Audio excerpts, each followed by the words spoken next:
Alright guys, TacticalRab again today. I hope you're all doing well and enjoying your days over. OpTic Texas are currently the top seed going into Major 4, and in their last 9 series since dropping down to the losers bracket at Major 3, they've won 8 of those 9 series. Only the grand finals they've lost since then. What a turnaround for this team, going from a situation where Dashy was required to drop a 1.4 if they wanted to win anything, to now getting the job done comfortably, even when Dashy's got a 0.8. Who is giving the credit for this turnaround? Is it Shotzzy? Is it Huke for his great performances? But their coach JP, analyst, gives it to Ghosty for being the walking UAV, or the FormaL, you could say, of this roster. Very much interested your thoughts in the comment section below. Hit the like button if you enjoy. Subscribe if you're new as always, I'd greatly appreciate it. Plenty to discuss. Firstly, thought was quite remarkable. I was actually rooting for Jon Rahm to win the Masters because we know that he's a bit of a Call of Duty fan, actually. So he's an Oxygen or kind of Boston Reach investor. And a couple of years ago, you might remember this clip that came out where he won the US Open and mentioned he was asked afterwards, like, what did he do to prepare in the morning? He woke up in the morning and watched back an OpTic Chicago match from last night because he says that he's a fan of OpTic Chicago. So I think it's obviously a couple of years ago when OpTic Chicago was a thing, but when the team was Scump, Dashy, Envoy, and FormaL, he watched their game in the morning and yeah, that prepared him for the win. So I was rooting for Rahm yesterday and he got the job done. It's really cool stuff. And now investor in Boston Bridge. I know that Ben last night on the flank said that he wants to get Jon Rahm on the flank at some point, which would be really cool to see. And I think this guy's already got like, what, $13 million in prize money earnings in golf just this year. So like if Boston are struggling for cash, maybe get off the bat a little bit, or like maybe he could just buy Los Angeles Guerrillas or something. We'll see. Maybe he just wants his own team, because we're going to need someone to do that, to be honest. Right? I don't know who LAG are going to manage to sell it to that wants to pay them anything, because it ain't looking good right now. Let's talk though about that Thieves OpTic series. Envoy was obviously had a bit of a hard time that time. There were a few plays as well. Like, it was weird for Thieves in that usually OpTic, we talk about their lack of discipline at times, and there was still some moments in this series where that was the case with OpTic, but far less than we've seen in the past. It was actually Thieves and Envoy especially. There was one moment on the final rotation where Envoy just threw his life away. Did that a couple of times already, no trades inbounds. And yeah, it's interesting because Thieves' comms are usually so good and those things don't usually happen, but it was affecting Thieves that series. But OpTic made less mistakes than Thieves. They won the series 3-1. As Shotzzy says, team is looking insane, and next week they have relatively some easier games to try and get to a 5-0 record, which would be very impressive. As I say, ever since losing that series to Boston and almost losing to London, they've been an entirely different team. It wasn't long ago where either Dashy or Shotzzy needed to absolutely fry for them to win, and now the entire team is able to turn up. Their coordination is there way better, and they look like an entirely different team to a few weeks ago. Just wanted to share as well some of the reaction here, because I mean, we know this is a tradition now at this point where Ghosty comes up to the camera, gives a bit of a fist bump, but there was also this immediate reaction I just wanted to share. There's a bit of controversy about this actually, because they said we have risen, and it was on Easter Sunday, so people were getting offended about this. It took me like 30 seconds to even realize why people were moaning, but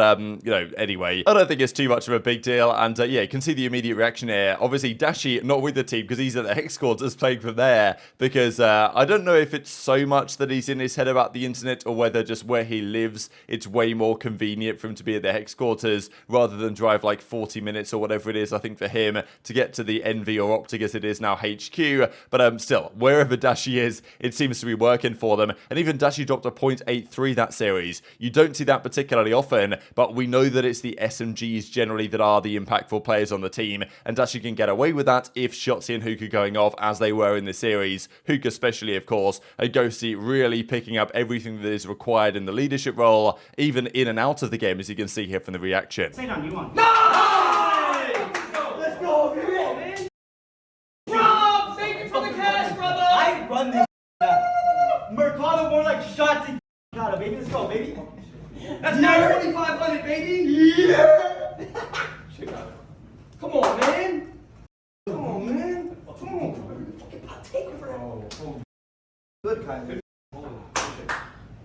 So who deserves the credit for this OpTic turnaround, right? It's an interesting question right now. Of course, the entire team playing very well. They all deserve some element of the credit. Even JP, the analyst, coach, whatever you want to call him, deserves some credit as well. Huke, on an individual level, was the standout performer from yesterday, but we know that the environment that Huke is in has made a huge difference, right? I think we've all known, especially if you guys have watched since the, Advanced Warfare days, if you're a real OG, when Huke came onto the scene at 15 years of age, this guy was unbelievable in that game, and everyone looks back at Advanced Warfare Huke and says, says, like, that was just an absurdly difficult player to play against. But ever since the age restriction came in, he came back into World War II at about 18 years of age, was never quite, never quite hit the same form. His numbers were always okay, but he never felt like, quite as good as he was back then. But then Dallas Empire hit, right? Modern Warfare came around, was very impactful on that team, won the World Championship, but he hasn't, Huke's been one of those players the last few years, especially on the Los Angeles Guerrillas days, where it always feels like Huke, with his potential and his talent, should have achieved more than he did. And now he's found his home on OpTic, and he knows that there's questions around what the team's going to look like next year, and he's absolutely maximizing that opportunity that he has. And Shotzzy and Huke as a duo just seems to work so well. But JP Krez obviously gives credit to Huke as well. Takeover series, crazy that any of these four guys can pop off any series, but he gives a lot of the credit here to Ghosty. Modern Warfare 2 doesn't have red dots, but it's not needed when Ghosty is literally a walking UAV. Now, this is very high praise here from JP Krez, because the walking UAV has been known as FormaL's nickname. So Matthew FormaL Piper, one-time world champion with the OpTic Dynasty back in the day. Now, of course, won the world championship in Halo, so I guess he's a two-time world champion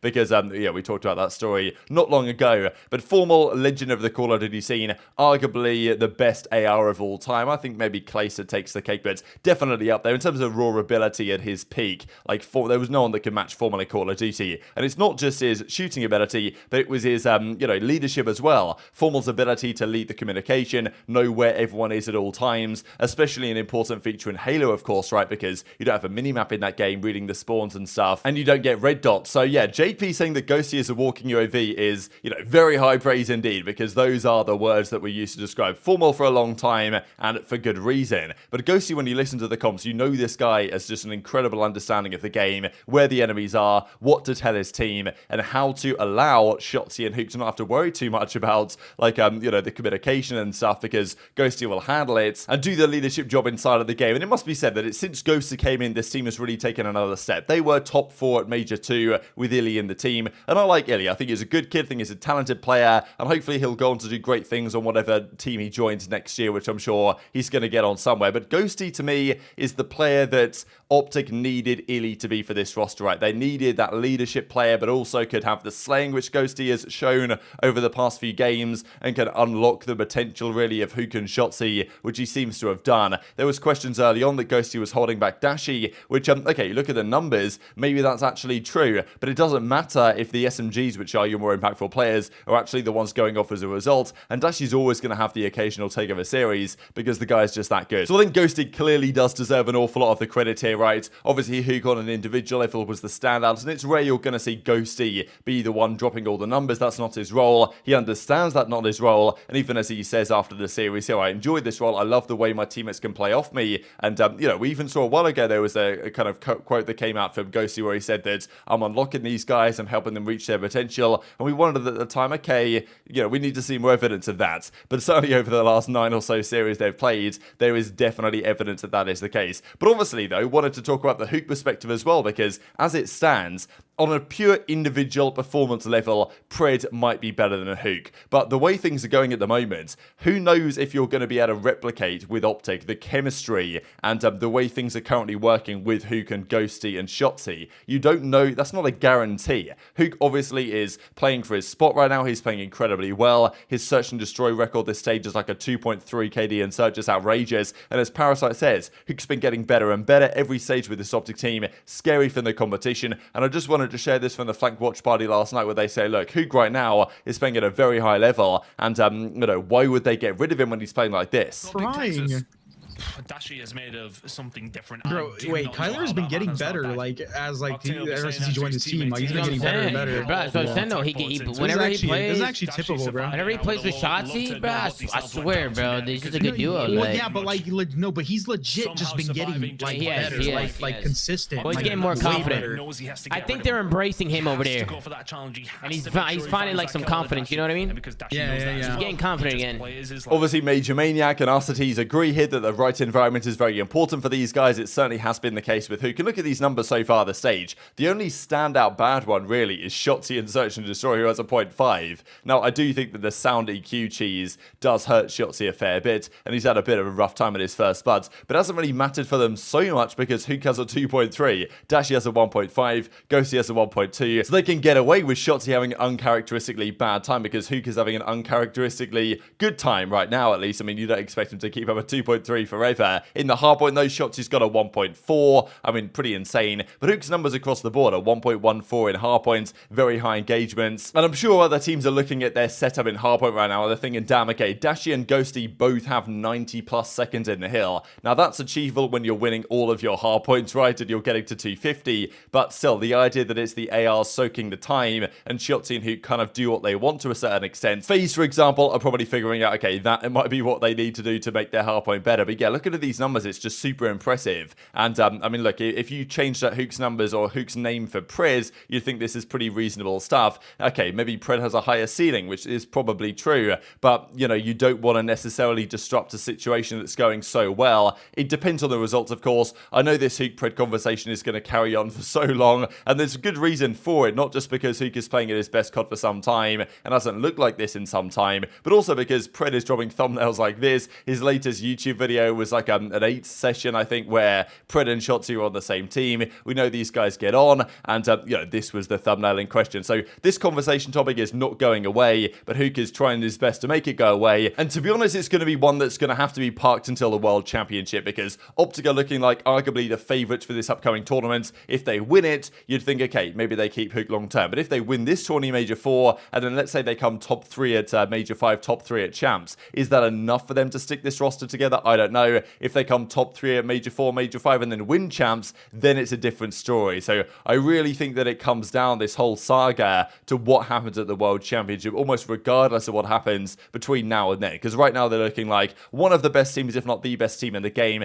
These are the standings right now. We've got FaZe with their characteristic. They're probably going to go 3-2. You guys know how it is. Florida 0-4. Guerrillas 0-3. Ravens, Ultra, obviously Vegas are 2-1 right now, so they're looking okay, with a good chance to make winners. But also the Minnesota Rokkr, 7-4 map count for them. But it must be said they play FaZe and Thieves next week. So if they get beaten comfortably in both those series, they could be starting a losers still, which certainly Vegas will want to see. But OpTic, 9-2 map counts, 3-0 in series. And that's a 6-2 map count against Thieves and Subliners, which is like not an easy week. I mean, you go against New York and Thieves, you're expecting to either, you know, winning both of those series is a challenge at best. To go 6-2 map count across the two of them is very impressive indeed. So they're the #1 seed as it stands. 3-0, 3-win streak, won all their series. And next week, I mean, who do they play here, right? So OpTic Texas, they play Boston and they play Los Angeles Guerrillas. So LAG is a series you'd certainly expect them to win. And if they can beat Thieves and Subliners, you'd expect them to take down Boston as well. So interested to see how the hardpoints go against Boston, because a team that can be very good in that mode, especially online. But OpTic are set up nicely here for a 5-0, potentially 4-1 stage. But regardless, they're going to go in as probably the #1 seed.